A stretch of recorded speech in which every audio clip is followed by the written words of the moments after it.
Hey everyone, Rascal here. And Mama, welcome to Paws On Animation.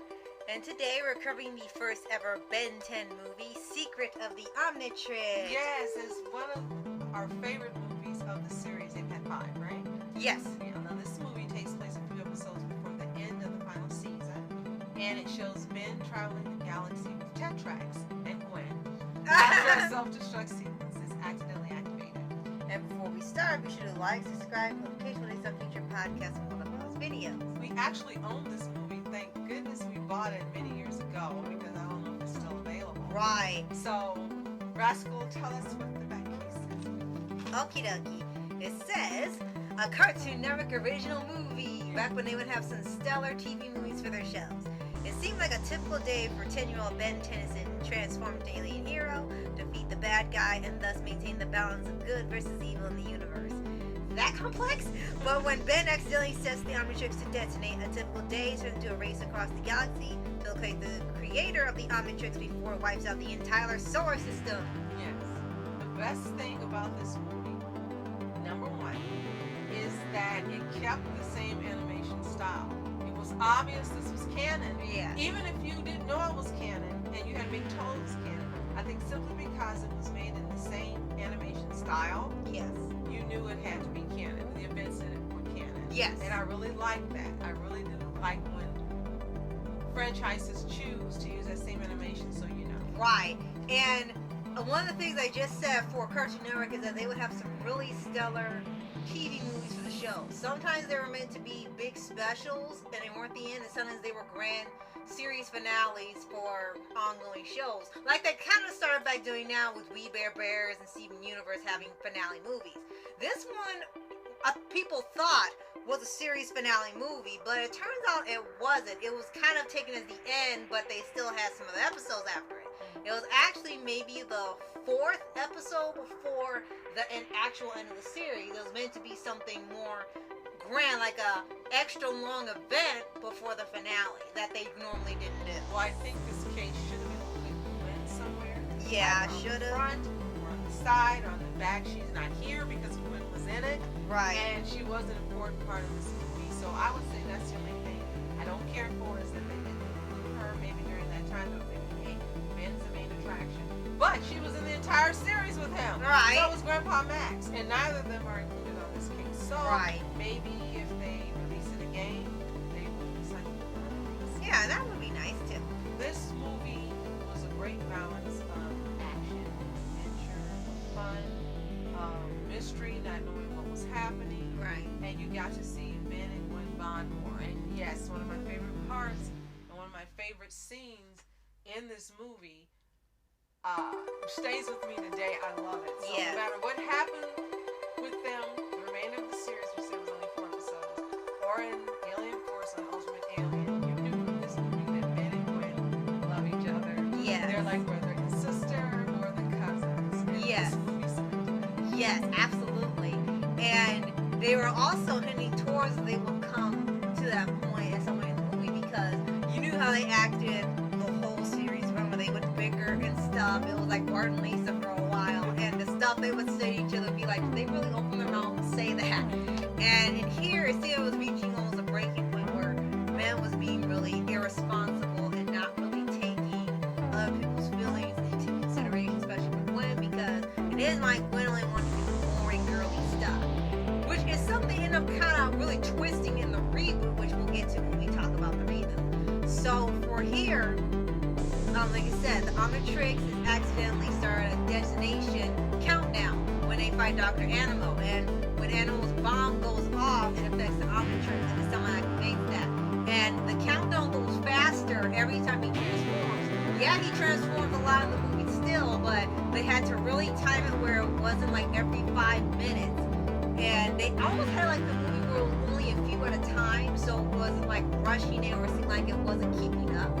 And that also actually put some more conflict in because there were a lot of things Ben couldn't do without alien form because he was in space with a bunch of aliens, and according to Tetrax, all they did like humans was either eat, enslave, or destroy their planet. It was never anything good, so that was sort of like the weaker points, like what he would have to make do with being human and not the alien all the time. Yes. I think it also became, at least for Cartoon Network, and as you mentioned, with Steven Universe and We Bear Bears and so forth, it became a blueprint. Because if you think about those movies, they kind of follow the same format of Secret of the Omnitrix. In Yes. terms of how the story progresses, how it has the build-up, the climax, Yeah. how it ends up having main character after character change. And in here, I think that was one of the biggest points about this movie is that, you know, on the series, you know, so said, why are you doing this? And here, you got a big wake-up call. And if you haven't seen this movie, spoiler, but thinking about when this movie actually came out, You know, what, 2008? I think. that's correct, very good.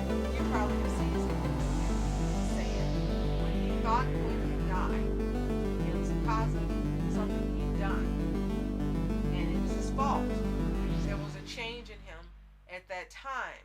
And he felt really guilty. And during the entire series prior to that, he would, you know, feel guilty and correct wrongs. But his sister was gone, you might as well say. Right. And he kept saying it should have been him, and it was his fault.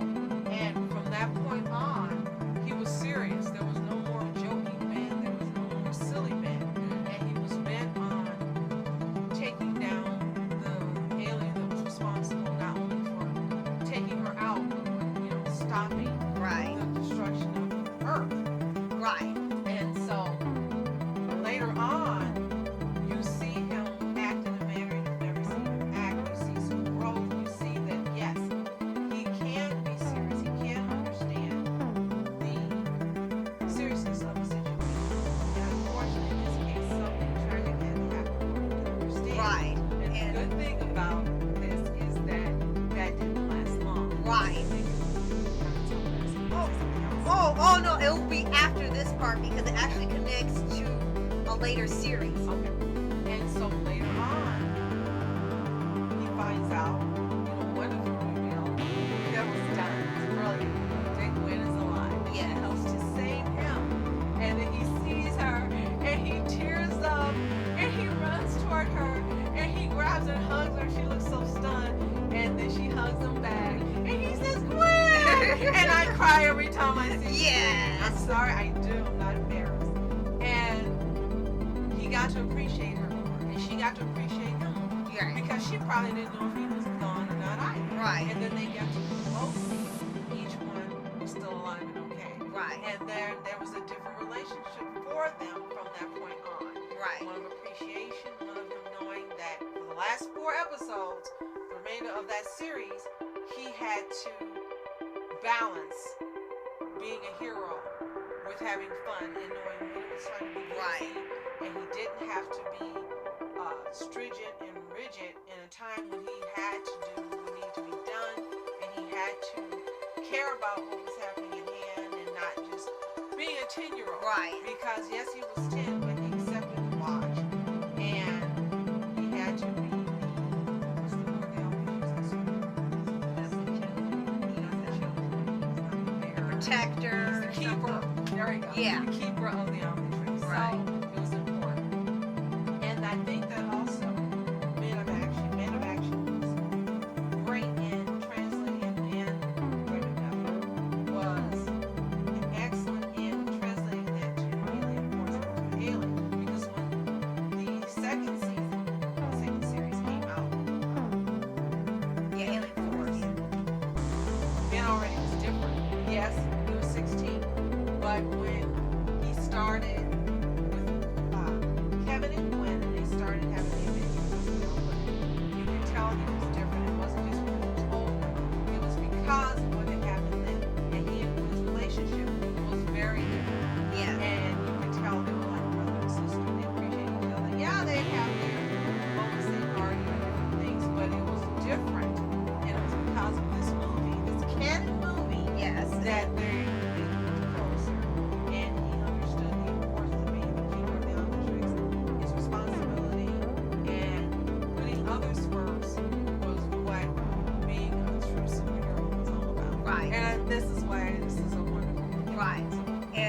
The last two things I want to bring up is that, keep in mind, the movie is like barely over an hour. It's 71 minutes. That's it.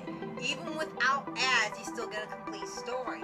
But it seems like it's going on much longer. Not because it's dragging anything out, because it's so right. It's so good. It feels like you're watching a 90-minute movie or even longer. Even if you broke it up into two parts, it still feels like you're watching a longer feature. And it shows a testament of how well it was written. All these years later, it's still engaging, and it still feels like it's time that you could just watch it anytime and it won't feel any different. Absolutely. And then the second thing I'd like to bring up is that later on we cover the Ben 10 Omniverse series. And one of the things that was told why Omniverse was created, because they wanted to be more like the classic show, because they really like classic more than Ultimate Alien Force, because it was really silly. They liked how silly it was with the action, the Saturday morning cartoon. They didn't like Alien Force was too darn serious for their taste in dark. But then, right, and then when you rewatch the classic Ben 10 series, yeah, it did have some hilarious parts. You laughed your head off, but majority of the time, it was still serious. It just made it more comedic because it was kids involved and kids were watching, but it was not a super light-hearted comedy, laugh your head off type show. And as you said, with the lessons of that they really use on here, like what does it mean to be a hero? What does a hero do? And they kept bringing up this question in the movie: is like, you want to be a hero, you want to keep the watch. Well, why do you want to keep it? Is it, and why do you do the things you do? Is it because you know it's the right thing to do and you want to save people, or do you just do it for the thrill of being a hero? So that question came up a lot in the show, but it really was brought to an answer in the movie. So it's not like, the show was just happy-go-lucky all the time. It had its moments where, it was pretty funny, pretty silly. They're comedic ones, but it was still a serious show. It just wasn't as elevated as Alien Force. It was the first one. So I think it's untrue to say that the OG was just nothing but silliness. It had depth, it had character, it had complexity. For a show made in 2004, I think, it was a pretty big show and something that really challenged kids and didn't know it, and really teaching right from wrong. And I think that this movie, as well as you said, the series, that it was a part of spotlighting the partnership of Joy McDuffie and Man of Action. And I know there are other people also involved.